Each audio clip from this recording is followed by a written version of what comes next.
दोस्तों अब स्टार्ट करने वाले हैं हम शारीरिक यानी मैथ का शारीरिक चैप्टर उसकी 4.3 एक्सरसाइज स्टार्ट करने वाले हैं और क्लास आपका कौन सा है 12th है। ठीक है, तो इसमें हम ज्ञात करेंगे कि शीर्ष बिंदु हमको यानी 3 बिंदु दिए होंगे या 2 बिंदु दिए होंगे, तो उनसे हमें त्रिभुज का क्षेत्रफल ज्ञात करना है। ठीक है, अगर देखो अगर 3 बिंदु दिए हो, अगर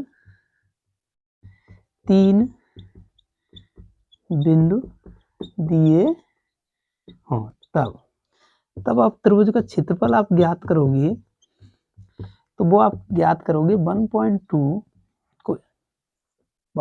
determinate x1 x2 x3 y1 y2 y3 1 1 1। ठीक है, इस प्रकार से हम लोग आगे ज्ञात करेंगे। अगर इसके जैसे कि ये दे रखा है, मान लो इसका हमें क्षेत्रफल ज्ञात करना है। ठीक है, आप सिर्फ यहाँ पे देखो, अभी मैं बताऊंगा। ठीक है, अगर 2 बिंदु दिए हो, 2 बिंदु दिए हो तब 2 बिंदु ये हैं, तब हम कैसे ज्ञात करेंगे, यानी क्षेत्रफल बराबर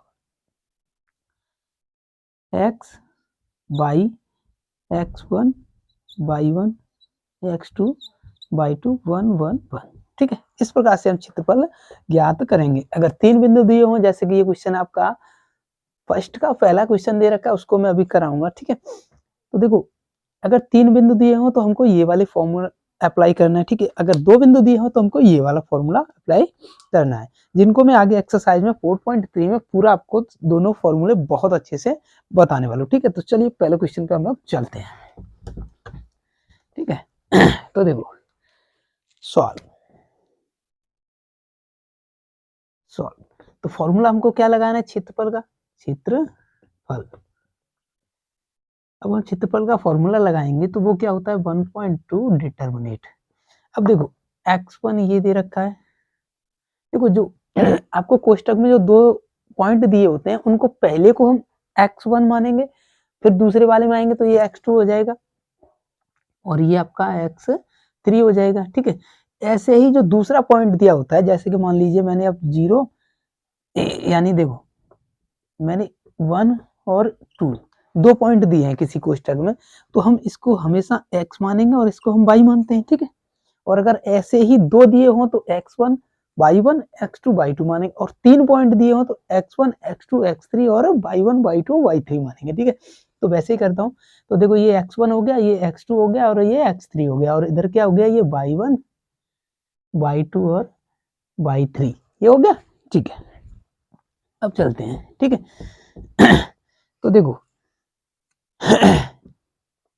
मैंने आपको बताया, तो ये क्या है आपका x1 x2 x3 y1 y2 y3 1 1 1 1 1 1।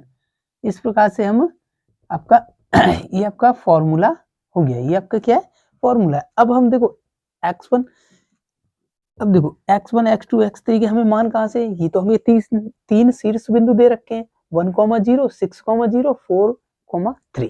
ठीक है, तो 1/2 डिटरमिनेट x1 का मान देखो कितना दे रखा है, 1 दे रखा है x1 का, x2 का मान कितना दे रखा है आपको 6 दे रखा है, x2 का मान 6 है, और x3 का मान आपको कितना दे रखा है 4 दे रखा है। ठीक है, ऐसे ही y1 का मान आपको 0 दे रखा है, y2 का मान भी 0 दे रखा है, और y3 का मान जो दे रखा है आपको 3 दे रखा है, और आपका 1 1 1 साथ में है। ठीक है, अब हम क्षेत्रफल निकालेंगे, तो देखो 1/2। अब मैं क्या करूंगा, मुझे यहाँ से दिखाई दे रहा है कि साड़ी का विस्तार करना पड़ेगा, तो विस्तार करने के लिए मैं इसके सापेक्ष करूंगा, तो मुझे सारी चीजें निकाल, यानी तीनों, अगर मैं C1 के सापेक्ष करता हूँ तो मुझे 3 चीजें निकालनी पड़ेगी, और R1 के सापेक्ष करता हूँ तो भी मुझे 3 चीजें निकालनी पड़ेगी। इसलिए मैं सिंपली ये देखता हूँ कि एक रो में या एक कॉलम में 2 जीरो कहाँ बन रहा है, 2 जीरो कहाँ बन रहा है। किसी भी रो या किसी भी कॉलम में अगर 2 जीरो बने और एक अंक अलग हो तो हम उसके ही सापेक्ष जो है विस्तार करते हैं। तो मैं अगर देखूंगा यहाँ C1 में, तो देखो C1 में तो मुझे तीनों अवयव निकालने पड़ेंगे फिर, और C2 में मुझे दिखाई दे रहा है कि C2 के सापेक्ष अगर मैं विस्तार करता हूं तो मुझे 2 तो 0 मिलेंगे और तीसरा अवयव 3 मिलेगा। ठीक है, तो मैं C2 के सापेक्ष विस्तार, ठीक है, C2 के सापेक्ष विस्तार करूंगा। तो देखो 1/2 डिटर्मिनेट, 1/2 डिटर्मिनेट, ये तो 0 हो जाएंगे अगर मैं इसके सापेक्ष कर रहा हूं। तो आपको अगर दिखाने के लिए मैं करूं तो 0, C1 के सापेक्ष कर रहा हूं तो ये वाली लाइन और ये वाली लाइन निगलेक्ट हो जाएगी। पहले मैं ये वाले अवयव से ले रहा हूं, ठीक है। तो इस वाले से लिया तो मैंने, देखो 6 × 1 - 4 × 1, ठीक है। फिर क्या है आपका प्लस है, यानी फिर माइनस लगेगा, ठीक है। फिर आपका क्या है, माइनस लगेगा, तो फिर से 0, C1 का फिर से 0 हो जाएगा, 0 कोष्टक में। ये वाला पहले इसके सापेक्ष किया, अब इसके सापेक्ष कर रहा हूँ, ठीक है। तो यहाँ से कितना हो जाएगा, ये वाली रो निगलेक्ट होगी और ये वाला कॉलम आपका निगलेक्ट ही चल रहा है। तो जब ये वाली रो होगी तो देखो 1, 1, ये वाला और ये वाला, और 4, 1, यानी 4, 1, ठीक है, और प्लस, और क्या है यहाँ से आपका प्लस आ गया, ठीक है। यहाँ से क्या आया आपके पास, प्लस आया। देखो हम इसके सापेक्ष कर रहे हैं तो इसमें माइनस लगेगा, यानी यहाँ पे प्लस होगा और माइनस यहाँ पे लगेगा, ठीक है, माइनस यहाँ पे लगेगा। तो देखो इधर कितना है, 3 कोष्टक में। अब ये वाली रो और आपका ये वाला स्तंभ और ये वाली जो पंक्ति है वो आपकी निगलेक्ट होगी। तो इसमें देखूंगा मैं, ये वाली निगलेक्ट होगी तो मेरे पास कितना बचा, 1 × 1 - 6 × 6, इतना ही तो बचा। अब देखो और डिटर्मिनेंट का चिन्ह, तो 1/2 पहले से है मेरे पास। देखो ये 0 है, अगर मैं किसी भी संख्या में मल्टीपल अगर 0 का करते हैं तो पूरी संख्या 0 हो जाती है, यानी ये 0 हो जाएगी आपकी। प्लस करके ये भी 0 है, और किसी संख्या में गुणा करते तो फिर से 0 हो जाएगी, यानी ये भी 0 देंगे। इसीलिए मैंने कहा था कि अगर किसी रो या 2 कॉलम में लेंगे तो हम वहां पे 2 0 देखते हैं और तीसरे अवयव से सीधा निकाल लेते हैं, सिंपली निकाल लेते हैं, ठीक है। तो मैं आपके समझाने के लिए लिखा, वैसे सीधा मैं 3 से भी स्टार्ट कर सकता था, ठीक है।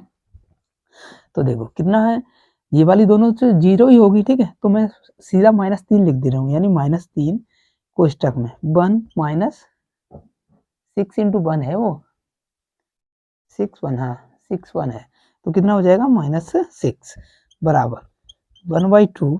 अब देखो माइनस का 3 हो गया, माइनस का 3 माइनस करूंगा प्लस में 3 में, और प्लस का कितना हो गया आपका 6 × 18, यानी 3 1 3, और ये माइनस का हो गया, और इसमें करूंगा 3 18, और प्लस माइनस माइनस क्या हो जाएगा आपका, प्लस हो जाएगा, ठीक है। तो यहाँ से मेरे पास कितना बचा, 1/2 यानी × 15, तो कितना आ गया, 15/2 वर्ग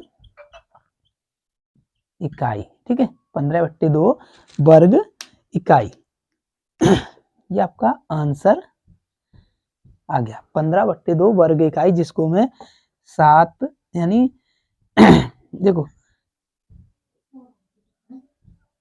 1/2 भी लिख सकता हूँ, 7 दूनी 14 1 15, ठीक है, ऐसे भी इसको लिख सकता हूँ। वैसे मेरा यहाँ पे आंसर 15/2 भी सही हो जाएगा, ठीक है। तो देखो मैंने 3 वाले में क्या किया कि मुझे जो पॉइंट दे रखे थे उनको मैंने पॉइंट 2 दे रखे, तो x1 y1 x2 y2 और x3 और y3 ले लिया, ठीक है। और आपका फॉर्मूला होता है क्षेत्रफल निकालने का, वो होता है 1/2 x1 x2 x3 y1 y2 y3 1 1 1, ठीक है। अब मैंने किया क्या कि इस फॉर्मूले में सिर्फ आपके x1 y1 x2 y2 y3 x3 के मान रखती है, ठीक है। मान रखने के बाद मेरे पास ये वाला डिटर्मिनेंट बन के आ गया। अब मैंने इसमें देखा कि 2 0 कहाँ मिल रही है मुझे, जहां 2 0 मिलेंगी किसी भी रो में या किसी भी कॉलम में, मुझे अगर 2 0 मिलती है तो वहां से किसी भी सारणी का विस्तार करना आसान हो जाता है, क्योंकि आपको 2 0 हो गया तो आपको तीसरे अवयव में नहीं करना है, सिर्फ तीसरा अवयव लेना पड़ता है। 2 का तो 0 हो जाता है, जैसे यहाँ पे हो गया, ये 2 का तो 0 ही हो जाएगा ना, ठीक है। तो चलो अब इसका सेकंड पार्ट है, देखो सेकंड पार्ट क्या दे रखा है उसको मैं बता दे रहा हूँ।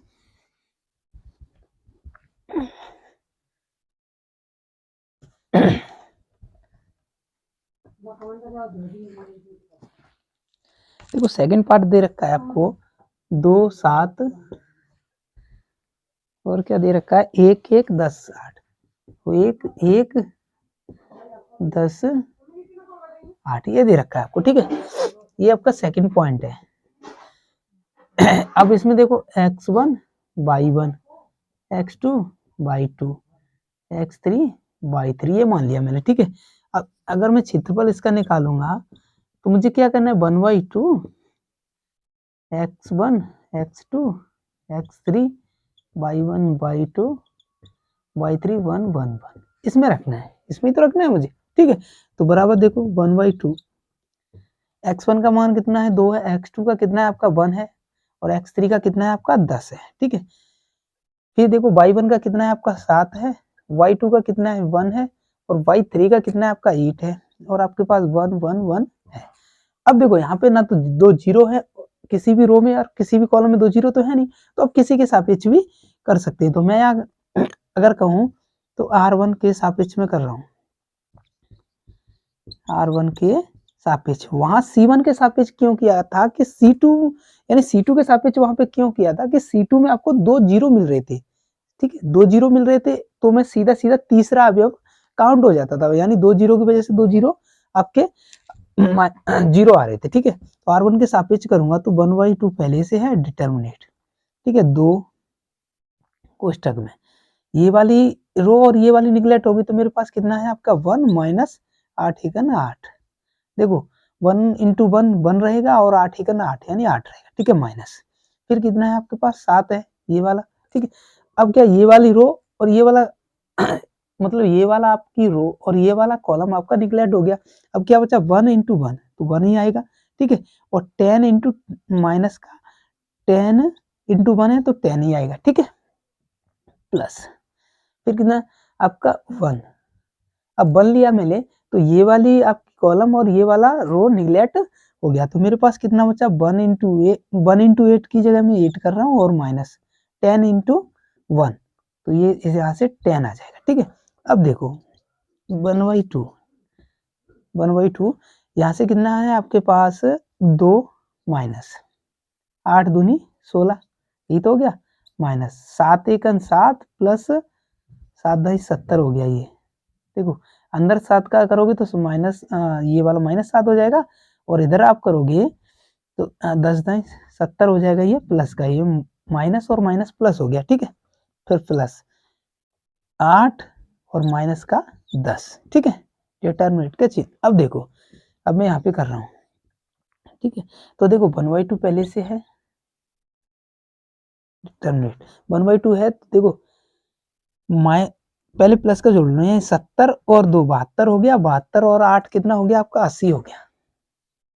देखो 70 और 2 72 और 8 80 हो गया।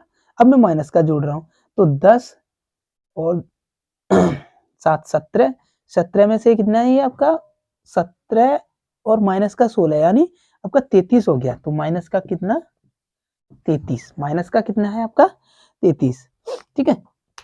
माइनस का कितना है आपके पास 2 एकन 2 8 दूनी 16, ठीक है, माइनस 7 नहीं 70 प्लस, ठीक। अब देखो 1/2 यहाँ से मैं अगर 80 में से 33 घटाता हूँ तो मुझे कितना मिलेगा, देखो 7 और कितना है आपका 7 और ये कितना है आपका इधर रह गया 4 47, ठीक है, यानी 47 मुझे मिला। तो 47/2 हो जाएगा, 47/2 हो जाएगा यहाँ से। तो मैं इसको देखो कितना काट सकूँ 4 दूनी 8 और कितना बचा है आपने 2 दूनी 4 और 3 दूनी 6 और 1 बचा 15 हुआ 5 15 यानी मेरे पास कितना आएगा एक सही यानी 23 सही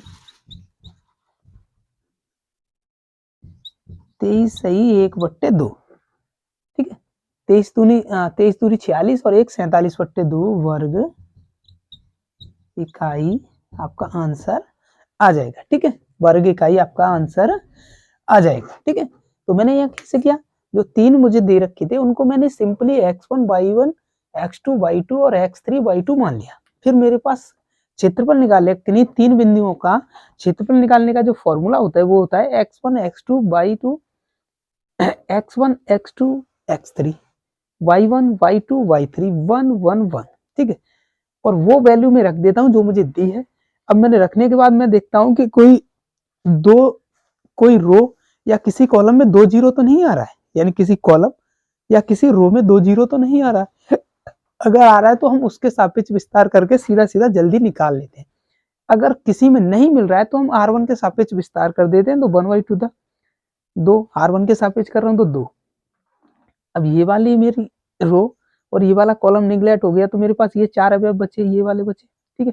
तो 1 × 1 1 रहेगा, माइनस 8 × 1 हो जाएगा तो 8 रह जाएगा, ठीक है। फिर माइनस लगाया, अब क्या है दूसरा अवयव, क्योंकि R1 के सापेक्ष कर रहा हूँ तो ये वाला है ना R1, तो ठीक है, तो -7 कोष्टक में। अब ये वाली रो और ये वाला कॉलम निगलेक्ट हो गया, तो 1 × 1 बचा तो 1 आएगा, ठीक है। और इधर क्या है 10 और 1, तो 10 × 1 का भी -10 आएगा, फिर प्लस इस वाले अवयव का। तो जब ये वाली अब निगलेक्ट हो गया और ये वाला, तो अब मेरे पास ये वाले बड़े 1 1 और 10 8 बचे, ठीक है। तो मैंने क्या किया कि 1 का पहले 8 में किया, तो 8 × 1 8 रहेगा, माइनस 10 × 10, ठीक है। 1/2 है मेरे पास, 2 1 2 8 2 16 माइनस के हो गया, माइनस का 7 और प्लस का 1 यानी अंदर करूंगा तो कितना है माइनस का 7 हो जाएगा, और प्लस करके ये माइनस और माइनस क्या हो गया प्लस हो गया, और 10 है 70 यानी 70 यहाँ पे आ गए, प्लस 8 ही का 8 और माइनस कितना है 10। जब मैंने इनको जोड़ा तो प्लस प्लस के मेरे पास 80 हो गए और माइनस के 33 हो गए, तो 1/2 47 बचे, ठीक है। जब मेरे पास 47 बचे तो मैं बाहर लाऊंगा तो 47/2 हो जाएगा। अब मैंने इसको क्या किया कि 47 सही 1/2 में तोड़ दिया, ठीक है, यानी 23 दूनी 46 और 1 47/2 वर्ग इकाई आपका आंसर आ जाएगा, ठीक है। तो ये दूसरा क्वेश्चन था। ऐसे ही आप तीसरा क्वेश्चन भी इसमें कर सकते हो, ठीक है। अब मैं चौथा क्वेश्चन आपको करा दे रहा हूँ। सिद्ध कीजिए कि बिंदु ए बी और सी जो भी दिए हैं वो संरेखीय हैं। संरेखीय कब होते हैं? जब आपका पूरा डिटर्मिनेट, जो आप डिटर्मिनेट निकाल रहे हो वो आपका क्या आ जाए, वो आपका 0 आ जाए, तो वो आपके बिंदु क्या होंगे, संरेखीय होंगे, यानी एक ही रेखा में होंगे। अगर तीनों बिंदु 0 आ जाते हैं तो वो आपके एक ही रेखा में होंगे, ठीक है। तो यहाँ बिंदु दे रखे हैं आपको। तो दूसरा है आपका, दूसरा क्वेश्चन है ए कॉमा बी प्लस सी, और क्या दे रखा है आपको, बी वाला बिंदु जो दे रखा है बी कॉमा सी प्लस ए, और आपको तीसरा दे रखा है सी कॉमा ए प्लस बी, ये दे रखा है आपको, ठीक है, ये दे रखा है। अब आपको इसमें करना क्या है, सिंपली अब क्या करना है आपको, इसको x1 मान लो, इसको y1 मान लो, इसको x2 मान लो, इसको y2 मान लो, वही वाला पुराना फॉर्मूला लगाना है। इसको क्या है x3 मान लो और इसको y3 मान लो, और आप क्षेत्रफल वाले फॉर्मूले में इसको रख दो। तो वो फॉर्मूला आपका क्या है 1/2 x1 x2 x3 y1 y2 y3 1 1 1, यही तो है आपका। और ये अगर 0 आ जाएगा, अभी क्या आ रहा था, अभी न्यूमेरिकल वैल्यू आ रही, लेकिन अगर इसको सॉल्व करके हम अगर 0 आ जाएगा ना, तो आपके बिंदु संरेखीय होंगे। तो चलिए चेक करते हैं, ठीक है। तो चेक करते हैं, तो देखो क्या है 1/2, x1 का मान कितना है a है, x2 का कितना है आपका b है, और x3 का कितना है c है। y1 का क्या है b प्लस c, y2 का क्या है c प्लस a, और ये क्या है a प्लस b, और क्या है 1 1 1, ठीक है। ये वाला डिटरमिनेंट है मेरे पास। अब देखो मुझे 0 सिद्ध करना है, तो ये तो आपकी अंग्रेजी वाली वैल्यू होगी, यानी आपकी अलजेब्रिक वैल्यू होगी। लेकिन अब इसमें आप दिमाग लगाओ कि आप एक तो कॉलम आपको 1 1 1 दे रखा है, अगर मैं दूसरा भी कॉलम अगर 1 1 ले आऊं, या फिर ए कोई दूसरा कॉलम ले आऊं, तो मैं क्या करूंगा, यहाँ पे ये 0 मान आ जाएगा, जो मैंने पिछली वीडियो में आपको बहुत अच्छे से बताया है। इस सारणिकों के गुणधर्म में आपको बताया कि 2 रो या 2 कॉलम एक समान आ जाते हैं, तो उसका पूरी जो उसका जो सारणिक की जो वैल्यू होती है वो आपकी 0 आ जाती है। तो मुझे यहाँ पे दिमाग लगाना पड़ेगा थोड़ा कि यहाँ पे तो 1 1 दे रखा है। अगर मैं यहाँ पे देखो, यहाँ पे क्या है ए की कमी है, यहाँ पे बी की कमी दिखाई दे रही है, और यहाँ पे सी की कमी दिखाई दे रही है। इसके बाद यहाँ से मैं ए प्लस बी प्लस सी कॉमन ले सकता हूँ, ठीक है। तो कॉमन लूंगा तो यहाँ पे 1 1 आ जाएगा, ठीक। इसको तो मैं कॉमन ले नहीं सकता, क्योंकि अगर इसमें से मैं ए कॉमन लूंगा बी कॉमन लूंगा तो हिसाब ही नहीं बनेगा, यहाँ पे 1 नहीं आएगा, ठीक है। तो मैं करता हूँ कि C2 में ए बी सी का गुणा करने पर, देखो ये आपका डिटर्मिनेट है। डिटर्मिनेट हमें किसी रो या किसी कॉलम में मल्टीपल कर सकते हैं, वो किसी दूसरे अवयव में नहीं होता है। लेकिन आव्यूह में क्या होता है कि आप अगर किसी भी न्यूमेरिकल वैल्यू का अगर गुणा कर रहे हो आव्यूह में, तो वो सभी अवयवों में होता है, लेकिन ऐसा डिटर्मिनेट में नहीं होता है। यानी सारणिक में क्या होता है, आप जिस कॉलम में या जिस रो में भी गुणा करोगे तो वो उसी में होगा, दूसरी रो या दूसरे कॉलम में नहीं होगा। ठीक है, ये डिफरेंस होता है आपका डिटर्मिनेट और आपके मैट्रिक्स में। ठीक है, तो मैं यहाँ क्या कर सकता हूँ, बराबर 1/2 ए बी सी। ठीक है, अब देखो यहाँ पे ए का कर रहा हूँ तो यहाँ पे क्या हो जाएगा, ए प्लस बी प्लस सी हो जाएगा। यहाँ पे बी का करूंगा तो क्या हो जाएगा, ए प्लस बी प्लस सी। और यहाँ पे मैं सी का करूंगा तो ये हो जाएगा ए प्लस बी प्लस सी। और 1 1 1 मेरे पास है। ठीक है, ये है मेरे पास, मैं ऊपर कर रहा हूँ। ठीक है, अब देखो यहाँ से बराबर 1/2। अब देखो यहाँ से मैं क्या कर रहा हूँ, C1 से यानी C2 से ए प्लस बी प्लस सी लेने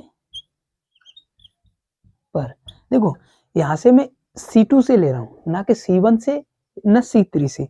यहाँ मैंने क्या किया था कि R1 में आपका ए का गुणा किया था, R2 में क्या किया था बी का, और RC में क्या किया था मैंने सी का मल्टीपल किया था। ठीक है, तो अब क्या करूंगा मैं, यहाँ पे मेरे पास क्या है, अब देखो ए प्लस बी कॉमन हो जाएगा।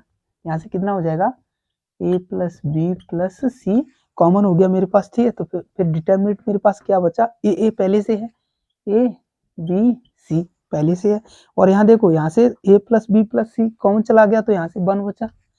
यहाँ से भी ए प्लस बी प्लस सी चला गया बाहर तो यहाँ पे भी 1 बचा। और क्या किया, यहाँ से भी 1 बचेगा, ए प्लस बी बाहर आ जाएगा। ठीक है, और 1 1 मेरे पास पहले से है। तो मैंने जस्ट अभी आपको बताया कि यहाँ पे क्या हो गया, देखो ये तो आपका C1 है, ये C2 है और ये C3 है। यहाँ से दो कॉलम मुझे एक समान मिल गए। दो कॉलम कैसे मिले मुझे, 1 1 1 और 1 1 1। जब मुझे दो कॉलम एक समान मिलते हैं, दो देखो दो कॉलम या रो एक समान हो तो सारणिक की वैल्यू 0 होती है। तो यहाँ से कितनी आ जाएगी, जो सारणिक निकला उसकी वैल्यू कितनी आ जाएगी, आपकी 0 हो जाएगी, क्योंकि यहाँ पे C2 और C3 आपके एक समान है। तो मैं यहाँ से बोल सकता हूँ कि जो मुझे बिंदु दिए गए थे वो एक संरेखीय है, यानी एक ही रेखा में वो है। जो भी बिंदु मुझे दिए गए हैं वो क्या है, एक ही रेखा में है। अगर ये एक रेखा में नहीं होते तो यहाँ पे 0 नहीं आता। अगर 0 आया है तो वो संरेखीय है, यानी एक ही रेखा में सभी बिंदु आपके होंगे। यानी ये क्या करेंगे, ये त्रिभुज का निर्माण नहीं कर सकते, क्योंकि ये एक ही रेखा में। मान लीजिए मैंने त्रिभुज का निर्माण करने के लिए क्या होता है कि 3 पॉइंट आपके अलग अलग डायरेक्शन में होने चाहिए, यानी एक पॉइंट इधर हो, दूसरा इधर हो, तीसरा इधर हो, तभी तो आप त्रिभुज बना सकते हो, तभी तो त्रिभुज बना सकते हो। लेकिन यहाँ क्या है, संरेखीय होने का जो प्रतिबंध होता है वो ये होता है कि तीनों पॉइंट आपके एक ही बिंदु में यानी एक ही रेखा में होनी चाहिए। तो ये अगर इससे पिछले वाला जो मैंने बताए थे क्वेश्चन, उनमें कुछ इस प्रकार का आपका त्रिभुज बनेगा। लेकिन अगर आप इसकी बात करते हो तो इसमें मान लीजिए एक ही रेखा मैंने जो खींची है, इसमें ही आपके सभी बिंदु आएंगे, इसलिए ये एक त्रिभुज का निर्माण नहीं करेंगे और ये संरेखीय है, यानी एक ही आपकी रेखा में स्थित होंगे। ठीक है, तो ये दूसरा क्वेश्चन था। तीसरा क्वेश्चन आपको कुछ इस प्रकार का दे रखा है कि इसमें आपको प्रत्येक में k का मान ज्ञात कीजिए। ये त्रिभुज का क्षेत्रफल 4 वर्ग इकाई है जहां शीर्ष बिंदु निम्नलिखित है। इसमें से मैं एक करा दे रहा हूं आपको, यानी k का मान आपको यहाँ पे ज्ञात करना है। ठीक है, तो जो अवयव दे रखा है उसमें आपको k दे रखा है, तो k का मान आपको ज्ञात करना है। और जो डिटरमिनेंट अभी आप निकाल रहे थे वर्ग इकाई में, वो भी आपको दे रखा है, यानी त्रिभुज का क्षेत्रफल भी क्या है, आपको दे रखा है। ठीक है, तो मैं यहाँ तीन का फर्स्ट करता हूँ, 3 का फर्स्ट क्वेश्चन लिखता हूँ। तो वो क्या है, k, 0, 4, 0 और क्या है आपका 0, 2। ठीक है, और यहाँ आपको क्षेत्रफल कितना दे रखा है, क्षेत्रफल आपको दे रखा है 4 वर्ग इकाई। क्षेत्रफल क्या दे रखा है? 4 वर्ग इकाई यानी 4 वर्ग इकाई।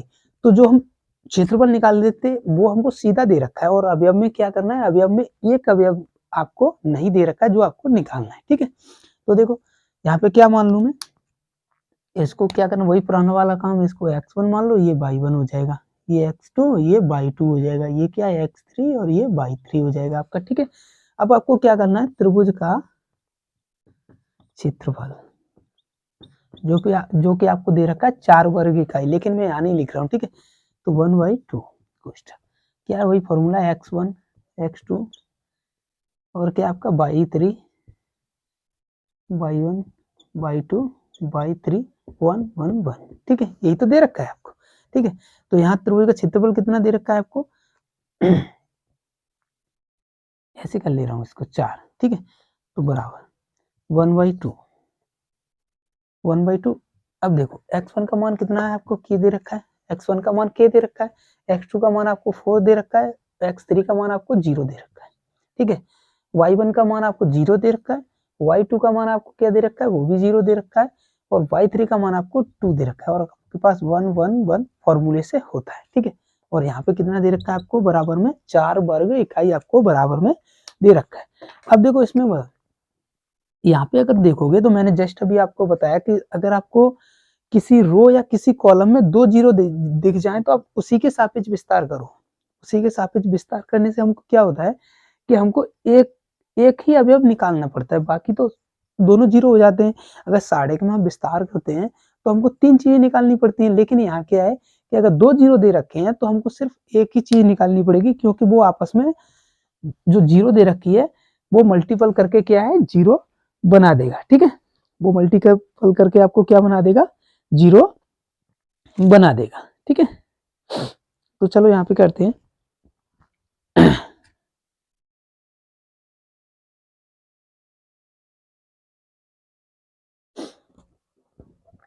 देखो यहाँ पे मैं R1 के सापेक्ष विस्तार कर रहा हूँ, R1 के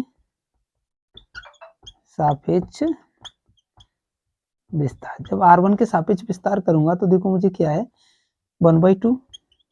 देखो इस 1/2 को मैं यहाँ भेज रहा हूँ तो यहाँ पे कितना 8 हो जाएगा।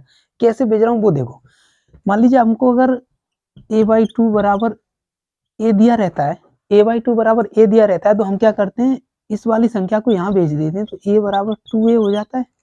ठीक है, इस वाली संख्या को यहाँ भेज देते हैं तो ये क्या है, उसमें मल्टीपल में चली जाती है, तो मैं इस 2 को इधर भेज दूंगा तो ये कितना हो जाएगा आपका, उधर 4 हो जाएगा। तो मैं यहाँ पे क्या कर रहा हूँ, R1 के सापेक्ष विस्तार कर रहा हूँ, तो k, अब ये वाली निगलेक्ट होगी तो ये क्या है, 0 -2 हो गया, इधर करूंगा। ठीक है, -0, अब 0 वाली तो 0 ही हो गया। ठीक है, तो इसको तो लिखने से कोई फायदा नहीं है, प्लस 1 से करूंगा, यहाँ 1 से करूंगा तो कितना हो जाएगा, देखो 1 से करूंगा तो ये आपका हो जाएगा 4 दूनी 8 और -0। ठीक है, और बराबर में क्या है आपके पास, 8 है, बराबर में क्या है आपके पास, 8 है। बराबर में क्या रहेगा, ये वाला 2 इधर जाएंगे तो आपके, ये बताया ना मैंने a बराबर 2 है, तो ये 2 जाएंगे आपके उधर तो 8 हो जाएगा। ठीक है, तो यहाँ से क्या हो जाएगा, ये 0 हो गया आपको, अगर k का अंदर मल्टीपल करोगे तो 0 में 0 हो गया, लेकिन यहाँ करोगे तो -2k हो जाएगा, 2k हो जाएगा, और माइनस ये वाला पूरा 0 हो गया, ये वाला तो पूरा मेरे पास 0 हो गया, प्लस इधर कितना है, 8 है, बराबर में कितना है आपके पास, 8 है, बराबर में भी कितना है आपके पास, 8 है, तो बराबर में कितना है आपके पास, 8 है। तो अब देखो, अब इसमें आप देखोगे तो इधर -2k प्लस 8 बराबर 8, यानी 2k बराबर आपके पास। अब देखो ये क्या है, ये डिटर्मिनेट में ही तो चल रही है, ये जो फॉर्म चल रही है ये आपकी डिटर्मिनेट में चल रही है। तो इधर क्या है कि जब डिटर्मिनेट हम हटाएंगे तो इधर प्लस या माइनस आ जाएगा, प्लस -8। तो अगर मैं यहाँ अगर प्लस का चिन्ह लेता हूँ, अगर मैंने मान लीजिए, चलो इसको मिटा रहा हूँ, ठीक है, इधर लिख दे रहा हूँ। देखो डिटर्मिनेट का जब चिन्ह हटाते हैं तो जो बराबर में वैल्यू होती है वो प्लस और माइनस दोनों की होती है, तो यहाँ क्या है आपकी, प्लस और माइनस की आ जाएगी। ठीक है, प्लस माइनस की जब आएगी तो मैं इधर करता हूँ, प्लस चिन्ह लेने जब मैं यहाँ पे प्लस लूंगा या प्लस लूंगा तो कितना हो जाएगा आपके पास, मेरे पास यहाँ से तो देखो -2k +8 बराबर +-8। अब मैं प्लस ले रहा हूँ पहले, तो प्लस लूंगा तो कितना हो जाएगा 2k माइनस का प्लस का 8 और बराबर में 8, अभी प्लस का लिया है मैंने, ठीक है। तो यहाँ क्या है -2k बराबर ये माइनस का इधर 8 जाएगा तो ये माइनस का हो जाएगा और माइनस प्लस यानी 0 देगा। तो यहाँ से k बराबर कितना आ जाएगा, मेरे पास 0 आ जाएगा, ठीक है। लेकिन जब मैं यहाँ पे प्लस लेता हूँ, अभी मैंने प्लस लिया था, अब क्या करूंगा माइनस चिन्ह लेने पर, तो जब मैं माइनस चिन्ह लूंगा तो देखो कितना है -2k +8 बराबर -8। अभी मैंने प्लस चिन्ह लिया था क्योंकि ये देखो प्लस माइनस का 8 है। जब डिटर्मिनेंट का चिन्ह हम हटाते हैं त्रिभुजों का क्षेत्रफल ज्ञात करने में जब डिटर्मिनेंट का चिन्ह हटाते हैं तो प्लस माइनस लगाते हैं, ठीक है। तो मैंने पहले प्लस वाला लिया, ठीक है, तो प्लस वाला लिया तो k बराबर 0 आया मेरे पास। अब मैंने किया माइनस का, ठीक है, तो -2k उधर जाएगा तो ये कितना हो जाएगा माइनस का, यानी ये भी माइनस का हो जाएगा, माइनस पहले से, यानी इधर कितना हो जाएगा -16।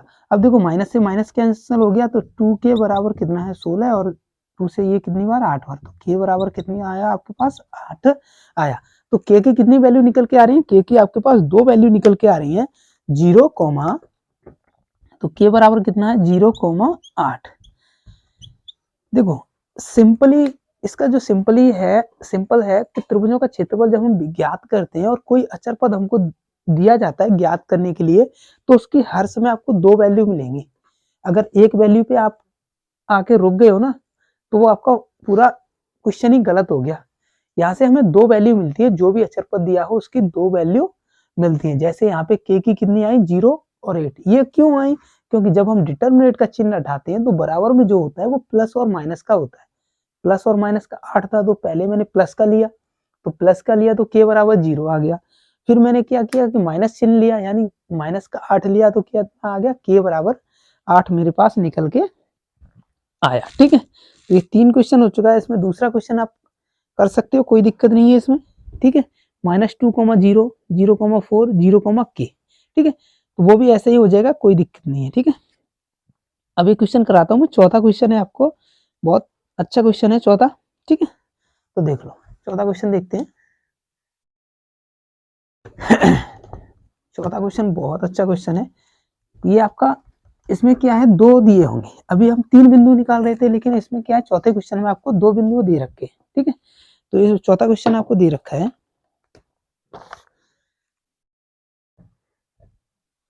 चौथा जो क्वेश्चन आपको दे रखा है वो कुछ इस प्रकार है कि सारणिकों का प्रयोग करके 1,2 और क्या है 3,6 को मिलाने वाली रेखा का समीकरण ज्ञात करना है। यहाँ पे क्या ज्ञात करना है, रेखा का समीकरण, रेखा का समीकरण हमको ज्ञात करना है, ठीक है। रेखा का क्या ज्ञात करना है हमको, समीकरण ज्ञात करना है।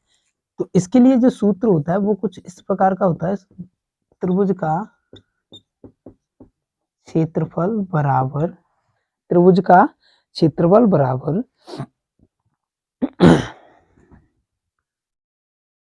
x1 y1 x2 y2 और 1 1 1।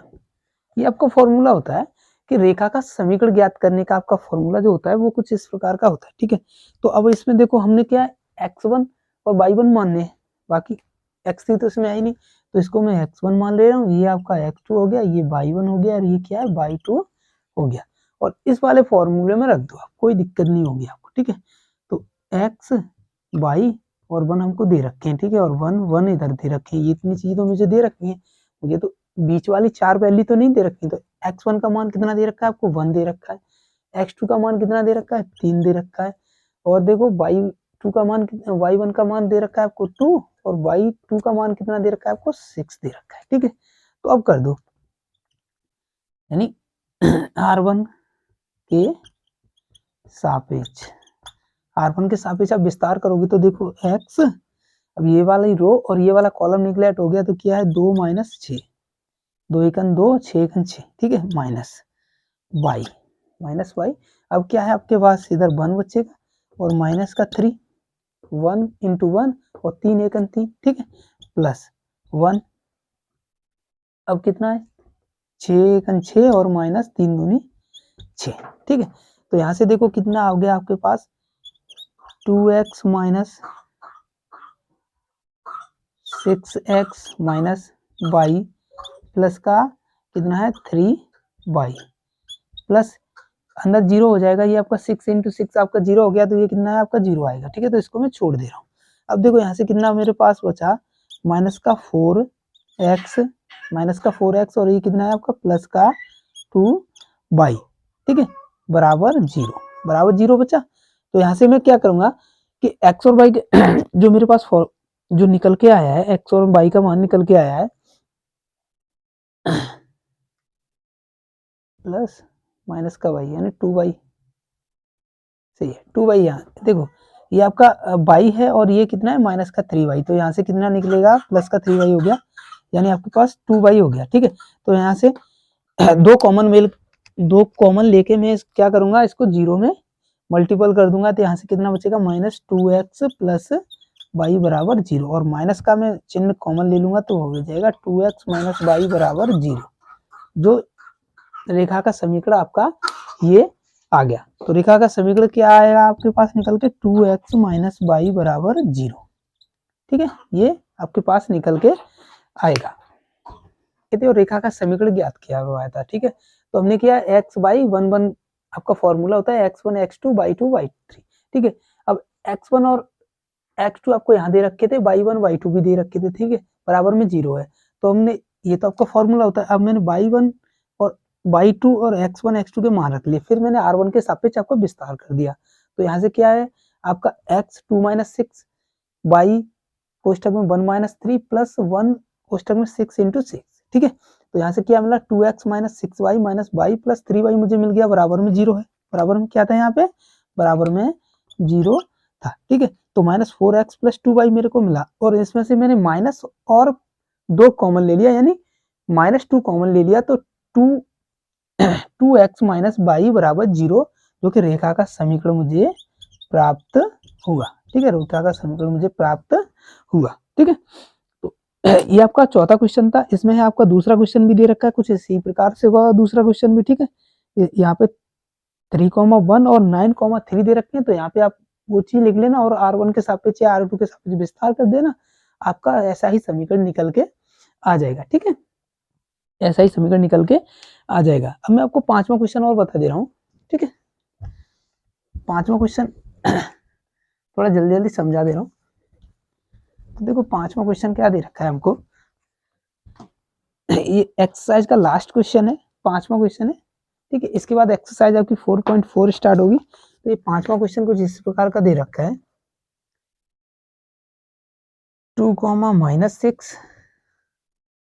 5, 4 k, 4, और आपको क्षेत्रफल जो दे रखा है वो आपको दे रखा है, क्षेत्रफल आपको कितना दे रखा है 35 वर्ग इकाई आपको क्षेत्रफल दे रखा है, ठीक है।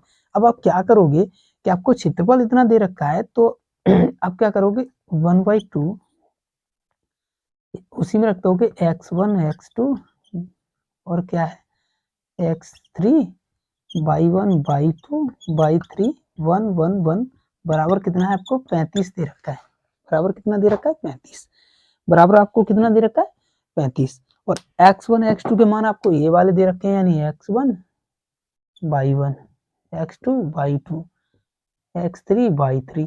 अब इसमें रख दो आप 1/2, x1 का मान कितना है आपका 2, x2 का कितना है 5 और x2 का कितना है k, और इधर कितना है आपका -6 4 4 1 1 1 बराबर कितना है आपका 35 दे रखा है, ठीक है। अब देखो मैंने जैसे 1/2 है, इसको मैं इधर भेजूंगा तो ये क्या है आपका 35 दूनी कितना हो जाएगा 70 हो जाएगा, तो इधर कितना है 2 5 k -6 4 4 1 1 1 बराबर कितना है आपके 70 हो गया। ये वाले दो जब इधर जाएंगे तो वो मल्टीपल में जाएंगे, 35 दूनी 70 हो गया।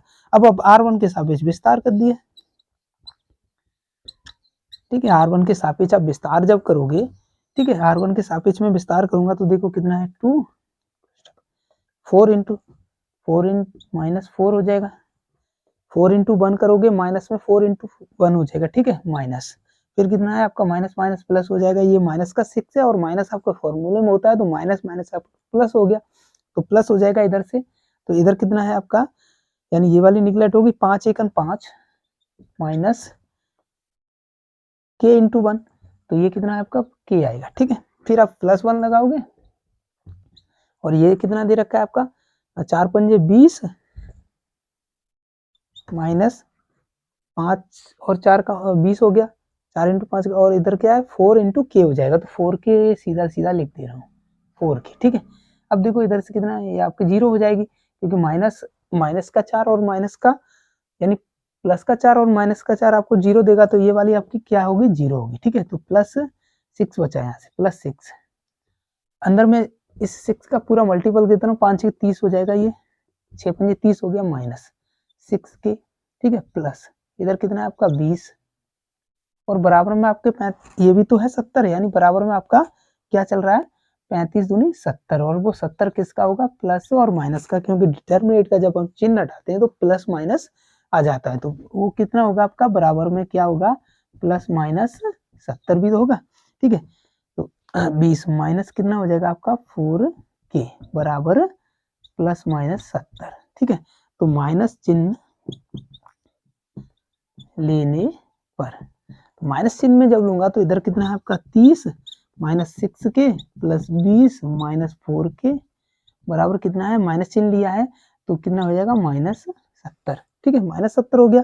अब मैं इधर करूंगा तो कितना हो जाएगा 10 के माइनस का प्लस का 50 और माइनस का 70 इधर है, तो इधर कितना होगा 10 के बराबर इधर जाएगा तो ये कितना हो जाएगा 7 5 12 यानी 120 हो गया माइनस का, और के बराबर निकालूंगा तो देखो माइनस उधर जाएगा तो 10 से कितनी बार कट जाएगा, ये 12 बार कट जाएगा, यानी 12 बार ये कट जाएगा आपका, ठीक है, 12 बार कट जाएगा, यानी इधर भी माइनस हो जाएगा, माइनस माइनस आपका कट जाएगा, ठीक है। फिर मैं क्या करूंगा कि अब एक वैल्यू आई, मैंने आपको जस्ट अभी बताया कि जब कोई न्यूमेरिकल वैल्यू आप निकालते हैं तो उसकी 2 वैल्यू आती है, ठीक है।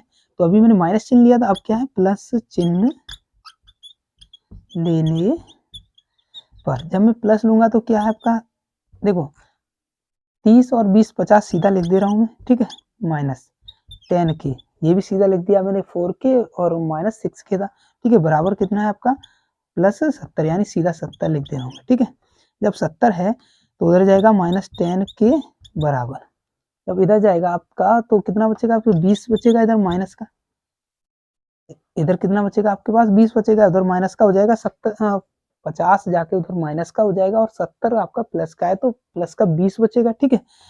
तो इधर 10 से कितनी बार कट गया, ये 2 बार माइनस का उधर करो तो के बराबर क्या है -2 आ गया।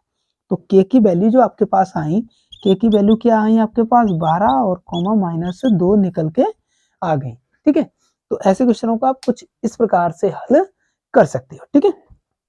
तो ये आपकी एक्सरसाइज 4.3 मेरे हिसाब से पूरी क्लियर खत्म हो गई, 1-2 क्वेश्चन है, अब क्वेश्चन है ही नहीं इसमें, जो मैंने आपको बताया कि 1-2 क्वेश्चन रह गए, ठीक है। तो कल आपकी नेक्स्ट एक्सरसाइज रहेगी यानी 4.4, ठीक है।